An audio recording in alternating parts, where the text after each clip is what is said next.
বিদ্যুতের বাড়তি ব্যবহারের ফলে আপনার যে মাসিক বিল আসছে তা রীতিমতো আঁতকে দেওয়ার মতো। তখন আপনি কি করবেন?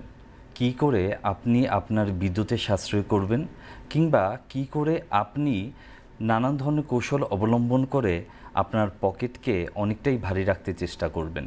চলুন এরকম নানান প্রশ্নের উত্তর আজ আমরা খোঁজার চেষ্টা করি।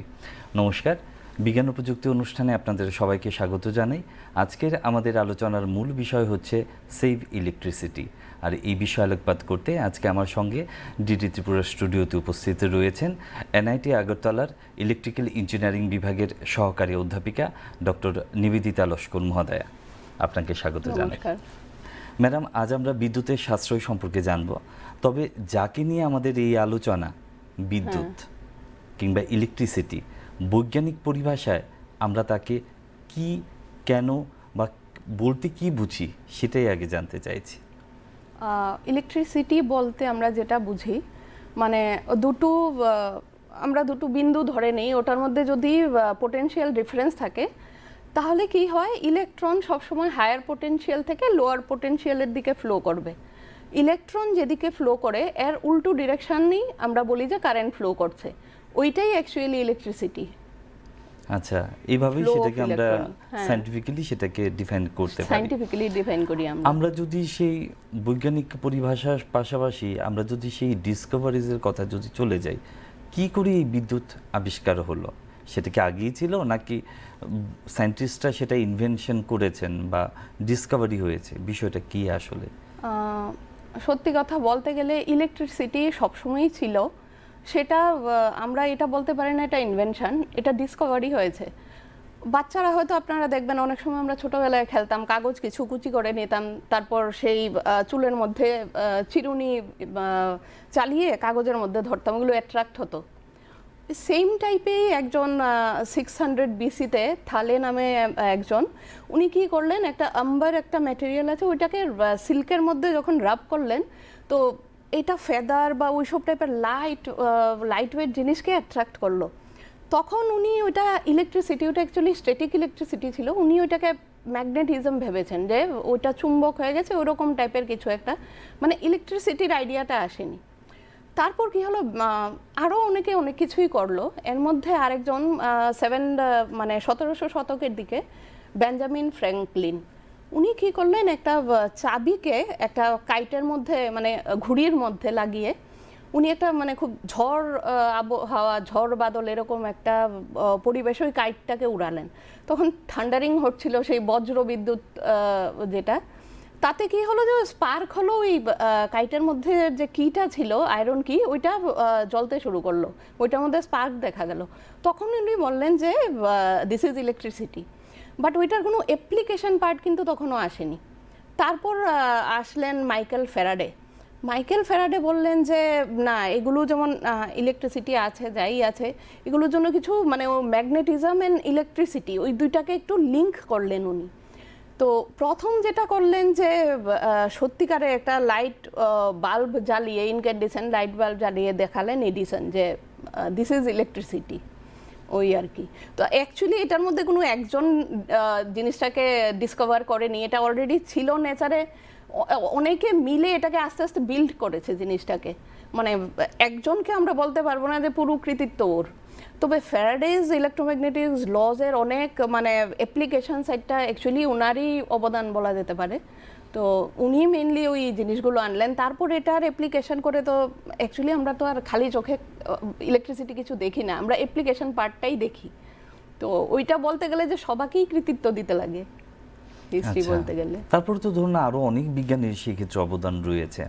তো আমরা অনেক সময় শুনে থাকি যে নিকোলা টেসলা যিনি রয়েছেন, ওনাকে আর্কিটেক্ট অফ ইলেকট্রিক এজ বলা হয়, কেন সেটা? অ্যাকচুয়ালি এডিসনের কোম্পানিটা যেটা ছিল প্রথম, যেটা হলো স্ট্যাটিক ইলেকট্রিসিটি, সবাই কিন্তু ডিসি মানে ডাইরেক্ট কারেন্ট যেটা, ওইটা নিয়েই কাজ করছেন, সবাই ডিসিকেই চিনছে। ফার্স্ট টাইম নিকোলা টেসলা ওইটা, উনি এসি যে আছে বা অল্টারনেটিং কারেন্ট, ওই কনসেপ্টটা বের করলেন উনি।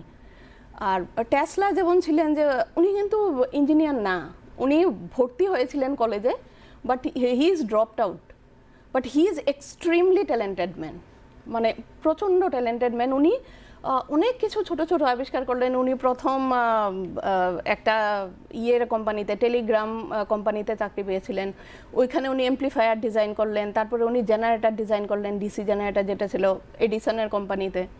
আস্তে আস্তে উনি মানে এডিসন চাইতেন ডাইরেক্ট কারেন্ট নিয়ে কাজ হোক, আর নিকোলা টেসলা বের করলেন যে এসিতে আমরা হাই ভোল্টেজে ট্রান্সমিশন করতে পারি, রেডিও ফ্রিকোয়েন্সি ওয়্যারলেস ট্রান্সমিশন, মানে কোনো তার ছাড়া, কোনো কারেন্টের সংযোগ ছাড়া, কোনো তার ছাড়া এক জায়গা থেকে আরেক জায়গায় কমিউনিকেশন করা, ওই সব অল্টারনেটিং কারেন্টে পসিবল। কিন্তু এডিসন এটাকে করতে চাননি, কারণ তাহলে উনি যেটা বের করেছেন ওইটার বেশি একটা প্রভাব থাকবে না। কিন্তু আলটিমেটলি নিকোলা টেসলার জন্যই উনি যেটা বের করলেন যে ইন্ডাকশন মোটর, নাও মানে 90% আমরা যে যা ইউজ করছি মোটর, ইন্ডাকশন মোটর। তো আপনি বুঝতেই পারছেন যে মানে এটার কি মানে ওনার প্রযুক্তিগত দিক দিয়ে দেখতে গেলে ওনার অবদান অনেক, সেই জন্যই ওনাকে মানে আর্কিটেক্ট বলা হয়। আচ্ছা, এই যে আমাদের বিদ্যুতের যে আমরা যে কথা যে বলছি, আমরা যত আধুনিক হচ্ছি আমরা বলতেই পারি আমরা তত সভ্য হচ্ছি, এবং তার সঙ্গে সঙ্গে আমাদের ব্যবহার এবং আমাদের আধুনিকতার ছোঁয়ায় সেই ব্যবহার আরও অনেক দূর বেড়ে গেছে নিত্য নতুনভাবে, সেটা আমরা বলতেই পারি। এবার প্রশ্নটা হচ্ছে যে এই যে আমরা কারেন্ট যেটা আমরা বলছি, ঠিক আছে, বা ইলেকট্রিসিটির কথা আমরা যখন বলে থাকি, এইটা আমাদের কিভাবে কার্বন ফুটপ্রিন্ট ব্যবহার জনিত যে বিষয়গুলো রয়েছে তা বের করতে সাহায্য করে? অ্যাকচুয়ালি বলতে গেলে যতটুকু পারা যায়, অ্যাকচুয়ালি আমরা তো আজকাল এসি, ফ্রিজ, মানে এইসব জিনিসগুলো ছাড়া এখন চলতেই পারে না, এরকম হয়ে গেছে। কিন্তু সত্যি কথা বলতে কি, কার্বন ফুটপ্রিন্ট কমাতে গেলে আমাদেরকে এইসব জিনিসগুলো ইউজেস কমাতে হবে। ওইটা তো পসিবল হচ্ছে না। তাহলে আমাদের কি করতে হবে? কিছু আমাদের স্মার্ট টেকনিক বের করতে হবে। যেমন যখন আমি ছোট ছিলাম তখন আমরা ইনক্যান্ডেসেন্ট বাল্ব যেটা ছিল বা টিউব লাইট, ওগুলি ইউজ করতাম, যেগুলো অনেক ওয়াট টানতো, কারেন্টের ইউজটা অনেক বেশি হতো এখানে। তো যত বেশি ইউজেস হবে আমাদের কারেন্ট জেনারেশনও বাড়াতে হবে। জেনারেশন বাড়ানো মানেই সেই কার্বন ফুটপ্রিন্ট আমরা রাখছি। তো ওই জায়গায় যদি আমরা এলইডি ইউজ করি, আপনি ধরুন একটা এলইডি ইউজ করছেন 10 ওয়াটের, তাহলে 1 ইউনিটের জন্য আপনি 100 ঘন্টা একটা এলইডি জ্বালাতে পারবেন। যে জায়গায় আপনি যদি একটা 40 ওয়াট বা 50 ওয়াটের বাল্ব ইউজ করলেন, তাহলে ওটার জন্য আপনি মানে 24 ঘন্টা, একদিন ইউজ করতে পারবেন। তো ওই হিসাবে আমরা বলতে পারি আমরা আমাদের বিলেও সাশ্রয় করছি, প্লাস আমাদের জেনারেশনটাও কমছে, এতে আমাদের কার্বন ফুটপ্রিন্টও আই থিঙ্ক ওইটাতেও হেল্প হচ্ছে। এছাড়া যেটা বলা যায়, যেমন এসি যখন আমরা চালাচ্ছি তখন আমরা যদি স্মার্ট থার্মোস্টেট টেকনোলজিটা ইউজ করি, যেটা একটা রেঞ্জের মধ্যেই এসিটা থাকবে, যে এই টেম্পারেচার থেকে ওই টেম্পারেচার অবধি, আর মোটামুটি একটা স্ট্যান্ডার্ড টেম্পারেচার মেনটেন করলে বেটার। আমার মোদ্দা কথা কি হচ্ছে যে আমরা একটু সতর্ক আর একটু যদি সচেতন থাকি তাহলে আমাদের বিদ্যুৎ বিলে সাশ্রয় করা সম্ভব। এখন প্রশ্নটা হচ্ছে যে কি কি জিনিস রয়েছে তার মধ্যে, আমরা কি করে অ্যাজ এ কমন পিপলরা আমরা কিভাবে সাবধান হব, কিভাবে আমরা সতর্ক থাকব, এই বিষয়টা একটু বলুন। সবচেয়ে বড় হলো যে আজকাল কিন্তু অনেক কিছু, মানে ফিলিপস বলুন বা আমি কোনো কোম্পানির নাম বলছি না, যে নতুন যে টেকনোলজি আসছে, লাইটগুলোকে আপনি মোবাইলে কন্ট্রোল করতে পারবেন। আপনি হয়তো ঘর থেকে বেরিয়ে যাচ্ছেন, সব রুমে লাইট জ্বালিয়ে দেখার দরকার নেই, হয়তো আপনার বয়স্ক মা বাবা ঘরে আছে বা ছোট বাচ্চা আছে, তো ওনারা তো খেয়াল রাখতে পারবেন না। তো আপনি বাইরে গিয়েও ধরুন লাইটটাকে ডিম করা বা এই রুমে এখন দরকার নাই অফ করা, ওইসব কন্ট্রোলগুলো আপনি করতে পারবেন। তারপর স্মার্ট মিটারিং আছে। তারপর ধরুন আপনি আপনার ছাদের মধ্যে যেটা সোলার প্যানেল লাগাতে পারেন। এতে কি হবে যে আপনার নিজস্ব যে কারেন্টের যে আপনি যে কনজাম্পশন করবেন, ওইটা ওই প্যানেল আপনাকে সাপ্লাই দিচ্ছে। Plus if it is surplus, আপনি সেটা গ্রিডকে ফিরিয়ে দিতে পারছেন। এতে কি হবে, আপনার বিলের উপরেও একটা ইম্প্যাক্ট আসছে, because you are contributing to grid. এছাড়া ধরুন স্মার্ট স্ট্রিপ আছে, ওইসব, যেমন আমরা মোবাইলটা চার্জ করলাম, চার্জারটাকে লাগিয়ে রাখলাম, সুইচ অফ, ওখানে কিন্তু ফ্যান্টম পাওয়ার কাজ করে, মানে ওইটা নিজের ট্রান্সফরমারটা ভেতরে যে থাকছে ওইটা কিন্তু কারেন্ট, মানে অ্যাডাপ্টারটা কারেন্ট আনছে কন্টিনিউ। তো ওইসব জিনিসগুলো যদি আমরা একটু লক্ষ্য রেখে কমাতে পারি, তাহলে আমরা অনেকটাই সাশ্রয় করতে পারি। তারপর যেমন পাওয়ারের ওয়েটেজ যেটা বললাম, যে কম ওয়াটের জিনিস ইউজ করলে, তারপর ওয়ার্ম লাইট ইউজ করা, তারপর আরও মানে অনেক কিছু। ধরুন আপনি ফ্রিজের দরজাটা অনেকক্ষণ ধরে খুলে রেখে আপনি জিনিসপত্র বের করছেন, ঢুকাচ্ছেন, এটা না করে যে একসঙ্গে আমি মানে সাধারণ সাধারণ হ্যাবিটস গুলো যদি আমরা খানিকটা যেমন পরিবর্তন ওয়াশিং করতে পারি। মেশিনে দুটো কাপড় হলো ওটা দিলাম না, আচ্ছা। একসঙ্গে জমিয়ে আমি সপ্তাহে 2 দিন ধুই একসঙ্গে। তারপরে এখন স্মার্ট ওয়াশিং মেশিন এসেছে যেটা লোড ক্যাপাসিটিকে ব্যালেন্স করে, দেখে যে এত লোড আছে আমি এতটুকু চললেই হবে, এত স্পিনিং রেট দিলে হবে। তো আই থিঙ্ক মানে স্মার্ট মিটারিং, স্মার্ট যতগুলো ডিভাইসেস অ্যাপ্লায়েন্সেস আছে ওইগুলো ইউজ করলে আমরা অনেকটাই সাশ্রয় করতে পারি। এই স্মার্ট অ্যাপ্লায়েন্সেস গুলোর মানে সুবিধা তো রয়েছে, হ্যাঁ, অসুবিধাও আছে, কি সেগুলো? কিছু কিছু আছে। যেমন আমরা যেমন বললাম যে হ্যাঁ আমি বাইরে থেকে লাইট ডিম করব, করব, মোশন সেন্সার বা ফটো সেন্সার যেগুলো আমরা ইউজ করছি, এগুলো সব কিন্তু ইন্টারনেটে চলছে। তো ইন্টারনেটে যখন চলছে তো একটা জিনিস থাকে যে আপনার সেফটি সিকিউরিটিটা অনেকটা আপনি মানে ভালনারেবল হয়ে গেল, যে অন্য কেউ কিন্তু নেটের থ্রুতে এটা নিতে পারে। আরেকটা জিনিস হলো যদি কারেন্ট না থাকে বা ইন্টারনেট কানেকশন ডিসরাপ্ট হলো, ঝড় বাদল হতে পারে অনেক কিছু, হ্যাঁ, তখন কিন্তু আপনি কন্ট্রোলটা করতে পারবেন না, এই জিনিসগুলো থাকে। তারপর ধরুন মেইন যে জিনিসটা হলো যখনই আপনি স্মার্ট কিছু কিনছেন আপনার ইনিশিয়াল কস্টটা বাড়বে, কিন্তু ইন লং রান যখন ও আপনাকে পাওয়ার সেভিং ইউনিটে, আপনাকে যখন কম ইউনিট কনজাম্পশন আপনি করছেন, ওইটা গিয়ে কিন্তু ওইখানে ব্যালেন্স হয়ে যাচ্ছে জিনিসটা। তো ড্রব্যাক বলতে প্রথম ইনিশিয়াল কস্টটা একটু বেশি লাগে আপনার। তারপর যেমন অনলাইনের যে আপনি কন্ট্রোল করবেন ওইটাতে একটু প্রবলেম হতে পারে মাঝে মধ্যে, এটা সব সময় না, তবে ইনিশিয়াল কস্টটাই একটা বার্ডেন হয়ে যায় অনেক সময়। কিন্তু ধরুন স্মার্ট যে জিনিসগুলো রয়েছে বা অ্যাপ্লায়েন্সেস যেগুলো রয়েছে বা আমাদের ব্যবহার করা নানান ধরনের জিনিসপত্র যেগুলো রয়েছে, সেগুলো কখনো দাম উঠছে, কখনো দাম পড়ে যাচ্ছে, সস্তায়ও পাওয়া যাচ্ছে, আবার বেশ চড়া দামেও পাওয়া যাচ্ছে। আমরা সাধারণ মানুষ কি করে বুঝবো যে না সেটা আমরা যদি ব্যবহার করি তাহলে সেটা আমাদের পকেটটাকেও অনেকটা ভারী রাখবে, মানে আমরা বিদ্যুতের বিলের অনেকটাই সাশ্রয় করতে পারবো? ওইটার জন্য বেটার আপনি মানে কোন মেশিনটা কম ওয়াট টানছে ওইটাই দেখবেন। ওয়াটেজ ওটার মধ্যে তো একটা ইয়েতে লেখাই থাকে স্পেসিফিকেশনগুলো, তো স্পেসিফিকেশনে গিয়ে আমরা দেখতে লাগবে যে কম ওয়াট কোনটা টানছে। আগে যেমন আমাদের ফ্যান যেগুলো ছিল 80 ওয়াট করে টানতো, এখন কিন্তু আপনার 40 ওয়াটে ফ্যান আছে 50 ওয়াটেরও ফ্যান আছে। তো সেম ওয়ে লাইট যেমন এরকম সেরকম এসি থেকে আরম্ভ করে সব কিছুতে আপনার ওই ওয়াটেজটা দেখতে লাগবে যে কম ওয়াটে কোনগুলো, মানে পাওয়ার কনজাম্পশন কম কোনগুলোতে আছে, তো ওই জিনিসগুলোকেই আমরা প্রেফারেন্স দেব। আচ্ছা ম্যাডাম, আপনার কথা অনুসারে মনে হচ্ছে আমরা যদি স্মার্ট হই তবেই বিদ্যুতের কনজাম্পশন আমরা কমাতে পারি। কথাটা কি অবশ্যই সত্যি? হ্যাঁ, স্মার্ট হতে হবে, আমাদের চিন্তাধারার প্রসেসে স্মার্ট হতে হবে। তো এই সব মিলিয়ে আমাদের স্মার্ট অ্যাপ্লায়েন্সেসগুলি ইউজ করলে সেখানেই আমরা কিন্তু ইউনিট কিছু মানে সাশ্রয় করতে পারি। আচ্ছা দর্শক বন্ধুরা, আপনারা দেখছেন বিজ্ঞান ও প্রযুক্তি অনুষ্ঠান। আজকের আমাদের আলোচনার মূল বিষয় সেভ ইলেকট্রিসিটি, আর এই বিষয়ে আলোকপাত করতে আজকে ডিডি ত্রিপুরা স্টুডিওতে উপস্থিত রয়েছেন সহকারী অধ্যাপিকা ডক্টর নিবেদিতা লস্কর ম্যাডাম। আমরা ওনার কাছ থেকে অনেক কিছুই জানার চেষ্টা করব। ম্যাডাম, এবারে যে প্রশ্নগুলো আপনার কাছ থেকে রাখছি সেই প্রশ্নগুলোর উত্তর আমরা চটজলদি পাওয়ার চেষ্টা করব, অনেকটা ফান ফ্যাক্টসের মতো। আমরা কিছু কিছু জিনিস জানি, কিছু জানি না, আবার কিছু কিছু বিষয় আমাদের ভ্রান্ত ধারণাও রয়েছে। আমরা সেই সবগুলো বিষয়েরই বৈজ্ঞানিক দৃষ্টিভঙ্গিতে আপনার মতামত জানার চেষ্টা করব। এক এক করে আমি প্রশ্ন করছি, আপনি এক এক করে উত্তর দিয়ে দেবেন। আমাদের অনেকের মনের মধ্যেই একটা ধারণা থাকে বা আমরা জানি যে আমরা যদি ধরুন বৈদ্যুতিক পাখার ভলিউম যদি বাড়িয়ে দিই, মানে স্পিড যদি বাড়িয়ে দিই তাহলে আমার বিদ্যুতের বিল বেশি আসবে, স্পিড যদি কমিয়ে দিই তাহলে বিদ্যুতের বিল কম আসবে। কতটুকু সেটা যুক্তিসঙ্গত? না না, এটা একদমই না। অ্যাকচুয়ালি রেজিস্ট্যান্স দিয়ে যে মানে রেগুলেটর যেটা, ওইটা হলো একটা রেজিস্ট্যান্স বক্স, ওইটা দিয়ে আমরা জাস্ট স্পিডটাকে কম বেশি করছি, তার মানে এই না যে আমাদের এটার জন্য আমাদের পাওয়ার কনজাম্পশন কমে যাবে।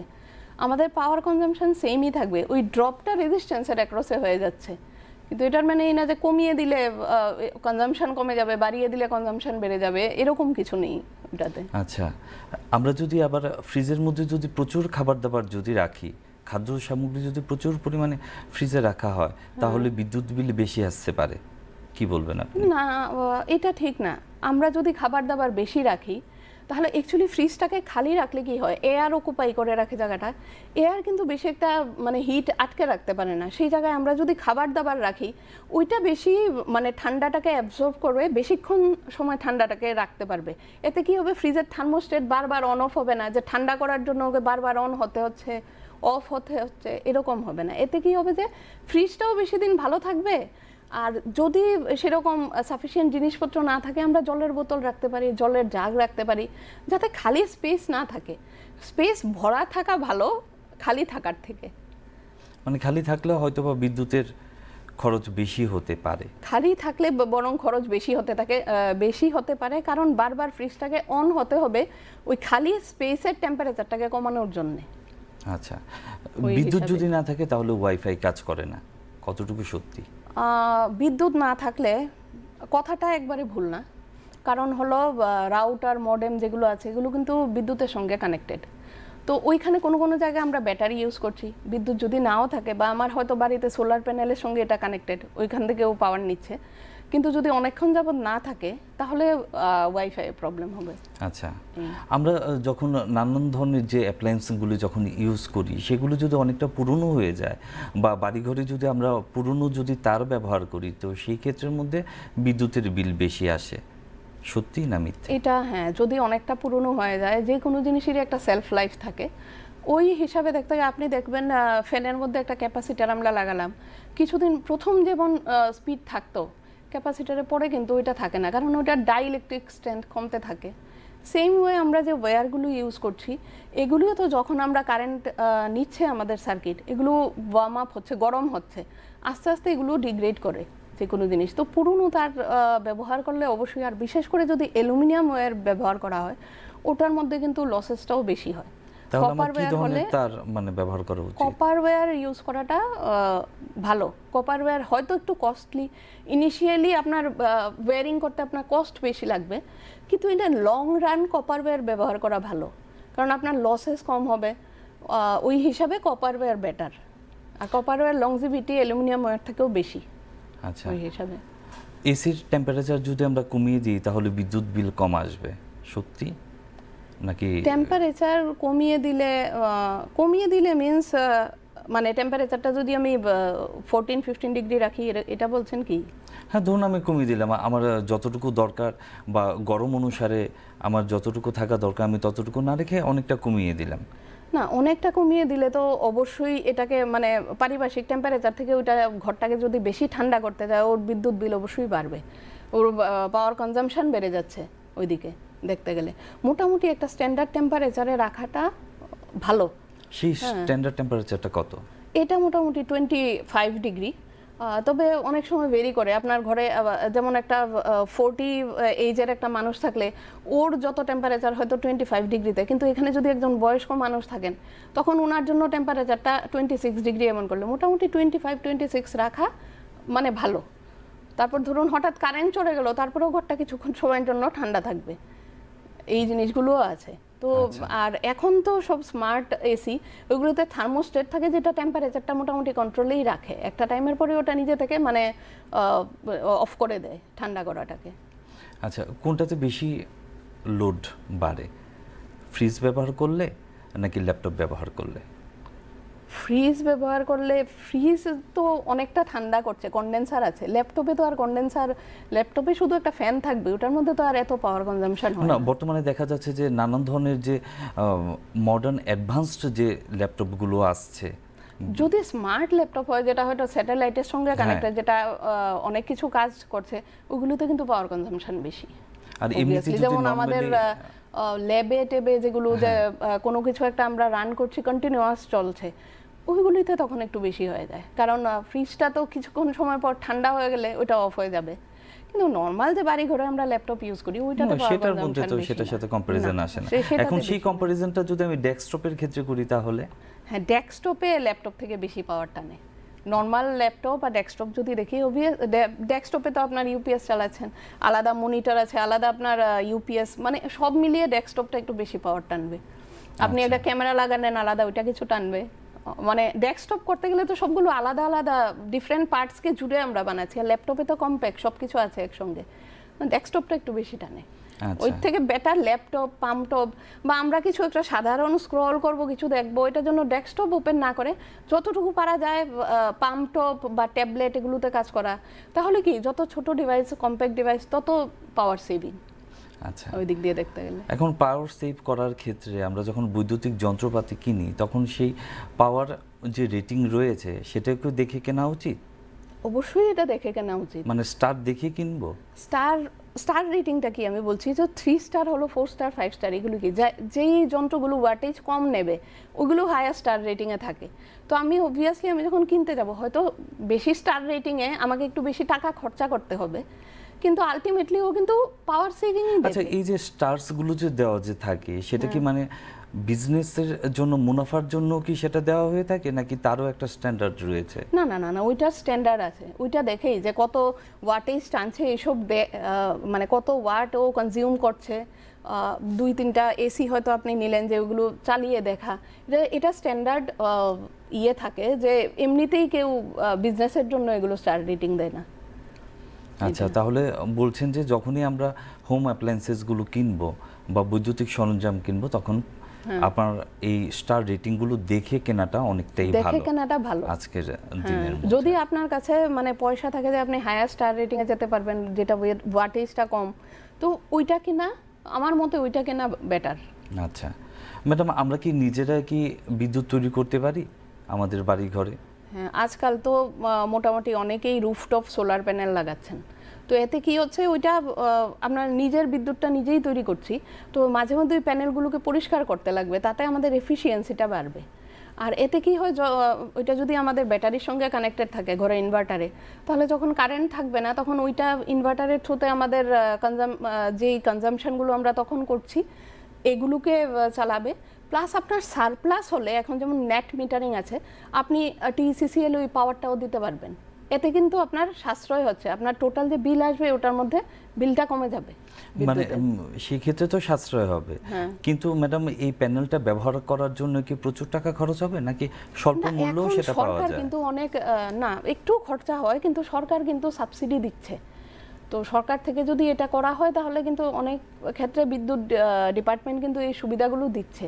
তো এটা আমার মতে এটা ব্যবহার করা ভালো। হয়তো প্রথম ইনিশিয়াল কস্ট একটু বেশি হতে পারে, আর যেহেতু সরকার হেল্প করছে তাহলে তো অবশ্যই করা উচিত আচ্ছা, এটা। বিদ্যুতের একজন সচেতন গ্রাহক হিসাবে আমাদের কি কি করণীয় একটু যদি বলেন? সবচেয়ে প্রথম হলো, যেটা এখন মানুষ বেশি একটা করে না, গরম বাড়ছে, আমি আমার এলাকাতেই দেখলাম যে পট করে আমি একটা এসি কিনে নিচ্ছি, ঠিক আছে। অ্যাকচুয়ালি কি হয়, আমাদের যে ট্রান্সফরমারটা থাকে, গলির মোড়ে যে ট্রান্সফরমারটা থাকে, ওটার মধ্যে রেটিং দেওয়া থাকে যে এই এরিয়ার, কারণ আমরা সবাই যখন বিদ্যুতের কানেকশন নিতে যাই আমরা কিন্তু একটা ফর্ম ফিল আপ করি, ওইটাতে লেখা থাকে যে আমি 2 কিলোওয়াট বা 5 কিলোওয়াট পার ডে কনজামশন করব, এরকম টাইপের একটা আমরা জমা দিই।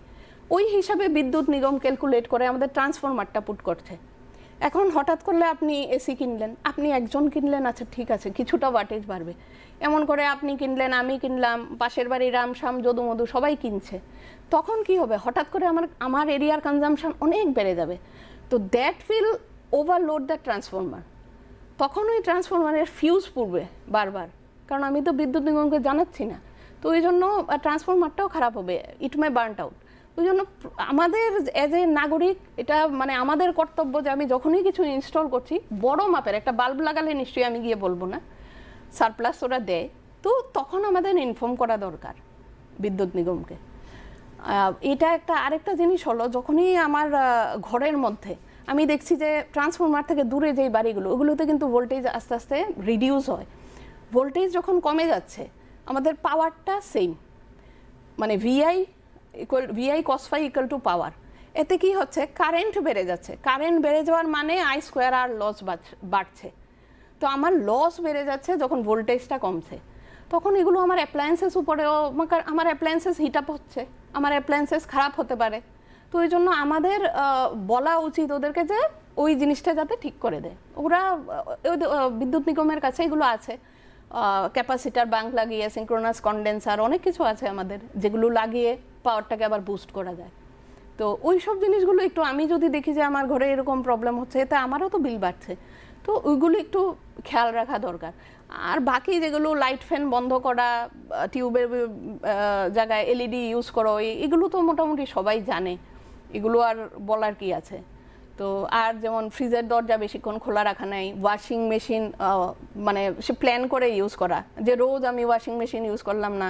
যেমন ওয়াশিং মেশিনের ড্রায়ারটা ইউজ না করলে, যেদিন সানি ডে ওই দিন আমি ড্রায়ারটা ইউজ করলাম না, আমি কাপড়টা এমনি শুকোতে দিলাম, এতে কিন্তু আমার কনজামশন কমবে, বিলটাও কম আসবে আমার, শুধু আমি ওয়াশটা করলাম মেশিনে, এরকম।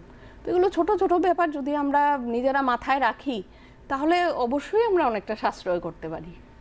আচ্ছা, এই যে আপনি ধরুন আপনি বিদ্যুতের কথা বলছেন, যে বিদ্যুৎটা আমরা নানানভাবে পাচ্ছি, সেটা জলবিদ্যুতও হতে পারে বা অন্যভাবেও সেটা যে বিদ্যুৎটা আমরা পাচ্ছি, সেটা তো ধরুন আবার সেটা পুনর্নবীকরণযোগ্য নয়, সেটাকে আবার ফিরে পাওয়া যাচ্ছে না। এখন তার পরিবর্তে আমরা কি কি ধরনের এনার্জি বা পাওয়ার আমরা ব্যবহার করতে পারি? এটা যেটা হলো সবচেয়ে বেশি যেটা আমরা ইউজ করতে পারি ওটা হলো সোলার প্যানেল। এছাড়া যখন যারা কোস্টাল এরিয়াতে আছে, ওইখানে সমুদ্রের কিনারে হাওয়া খুব বেশি থাকে, বা আপনি পাহাড় অঞ্চলে আছেন, ওইখানে কিন্তু ওইখান থেকে আবার ট্রান্সমিশনটা একটু মুশকিল, আমরা উইন্ড টারবাইন ইউজ করতে পারি। তারপর টাইডাল ওয়েভস দিয়ে আমরা ওইটা দিয়েও আমরা ইলেকট্রিসিটি জেনারেট করতে পারি। তো এরকম অনেক কিছুই আছে যেটা দিয়ে আমরা ইলেকট্রিসিটি জেনারেট করতে পারি। মানে তবে বিকল্প শক্তির উৎসের বিকল্প সন্ধান। শক্তি, আর ওইটা হলে কি এটা নেচার নিজেই ওটাকে রিপ্লেনিশ করছে, আমাদের কিছু করতে হচ্ছে না। এখন যেমন আমরা কোল গ্যাস এগুলো ইউজ করে করে সব মানে শেষ করে দিচ্ছি, তারপরে একটা টাইমের পরে আমাদের কিন্তু সেই রিনিউয়েবল বা পুনর্নবীকরণযোগ্য উৎসের মধ্যেই আমাদের যেতে লাগবে, কারণ এছাড়া আমাদের কাছে আর কোনো সাবস্টিটিউট নেই। এখন থেকেই যদি আমরা এগুলো করা শুরু করি, আমরা অভ্যাসে পরিণত করি, তাহলে এটা খুবই একটা ভালো দিক। আমরা মানে হেবিচুয়েটেডও হয়ে যাব ওই জিনিসটার সঙ্গে।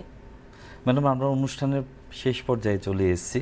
অনুষ্ঠানে শেষ করার আগে দর্শক বন্ধুদের উদ্দেশ্যে আপনি কিছুটা বলুন, তাদেরকে সচেতন করার জন্য। সচেতন করার জন্য আমি এটাই বলবো যে প্রথম যেগুলো হলো যে ইলেকট্রিসিটিটাকে বুঝতে হবে।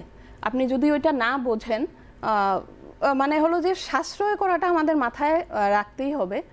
আর এছাড়া যেমন আমাদের সব জায়গায় এখন ইলেকট্রিসিটি ইউজ হচ্ছে, সে কমিউনিকেশন সিস্টেম হোক বা এখন যেমন পুরো জিনিসটা যে শুধু ইলেকট্রিসিটির উপরে কিন্তু বেস না, এটা মাল্টি ডিসিপ্লিনারি হয়ে গেছে এখন জিনিসটা। তো এতে কি হচ্ছে যে মাল্টি ডিসিপ্লিনারি হওয়াতে আপনি ধরুন অপটো ইলেকট্রনিক্স ইউজ করছেন, যেখানে আপনি ইলেকট্রনিক্স ডিভাইস ইউজই করছেন না, অপটিক্যাল ফাইবার ইউজ করে আপনি ডাটা পাঠাচ্ছেন কোথাও।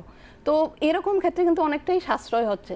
তো আমরা যদি ডিভাইসেসগুলো ওই হিসাবে আমরা সিলেক্ট করি, মানে ফোটোনিক্সের উপরও প্রচুর কাজ হচ্ছে, তো ওই সব জিনিসগুলো যদি আমরা দেখি তাহলে কিন্তু আমরা অনেকটাই মানে স্মার্ট ডিভাইসেস ইউজ করা মেইনলি এইগুলো করে আমরা অনেকটা সাশ্রয় করতে পারি।